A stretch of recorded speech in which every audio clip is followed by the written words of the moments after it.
हुजे अरबी अनवर छा त हूंदो मंज़र कंहिं महफ़िल जो को मोर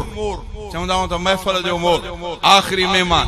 महफ़िल जो मोर अब चवंदा आहियूं हे त ही महफ़िल पर हिकिड़ी उहा बि महफ़िल हूंदी जंहिं महफ़िल जो मोर इमामुल अंबिया साईं बज़ाते ख़ुदि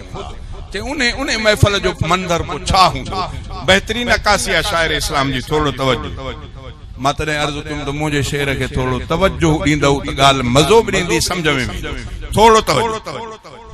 जंहिं महफ़िल जो सदर हुजे अरबी अनवर छा त हूंदो मंज़र जंहिं महफ़िल जो सदर हुजे अरबी अनवर छा त हूंदो मंज़र पीरी पया दर सुडियल ऐं प्या सहाब ॿुधनि पीरी पया दर सुडियल ऐं प्या सहाब ॿुधनि उन महफ़िल जे अंदर छा त हूंदो मंज़र जंहिं महफ़िल जो सदर हुजे अरबी अनवर छा त हूंदो मंज़र जॾहिं फलकन खां पयो लहे क़ुरान मिठो मुंहिंजो महबूब वरी ॾसे तिन खे पियो सॼो जॾहिं फलकन खां पयो लहे क़ुरान मिठो मुंहिंजो महबूब वरी ॾसे तिन खे पियो सॼो ॿुधी सहाब मिठा वरी लिखंदा हूंदा ॿुधी सहाब मिठा वरी लिखंदा हूंदा हर क़ुरानी अखर छा त हूंदो मंज़र जंहिं महफ़िल जो सदर हुजे अरबी अनवर छा त हूंदो मंज़र चंड चोॾींहं जो पयो जिते चांड्राण करे ऐं तारनि जी भी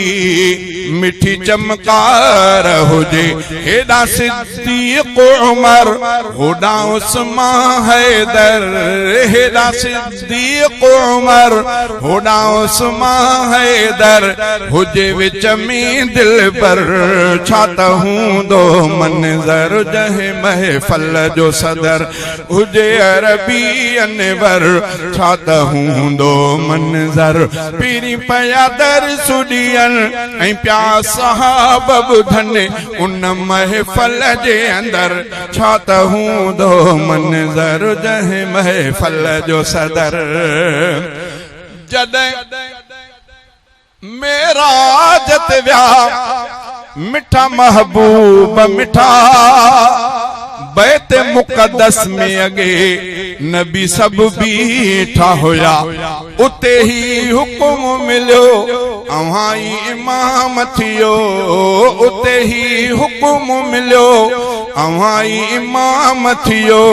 अग्यां बीठो सरवर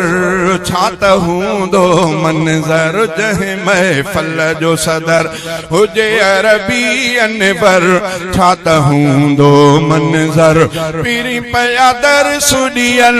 ऐं प्या सहाब ॿुधनि उन महफ़िल जे अंदर छा त हूंदो मंज़र जंहिं महफ़िल जो सदर ॾींहं महशर जे भी मिठो महबूब नबी शफ़ात कुबरा कंदो सोनो सजदे में झुकी आबे कौसर भी ॾींदो ऐं ॿियो खोलाईंदो आबे कौसर भी ॾींदो ऐं ॿियो खोलाईंदो जॾहिं जन्नत जो दर छा त हूंदो मंज़र जंहिं महफ़िल जो सदर हुजे अरबी अनवर छा त हूंदो मंज़र अदा शहज़ादा मां पीरी सो निंड में ॾिसां निंड घंटनि जी हुजे पयो दीदार कया मिठी उन निंद्र अंदर शल दिल जा दिल बर मिठी उन निंद्र अंदर शल दिल जा दिल बर मुंडे कने मुर्की नजर छात हूंदो मंजर जह महफल जो सदर हुजे अरबी अनवर छात हूंदो मंजर।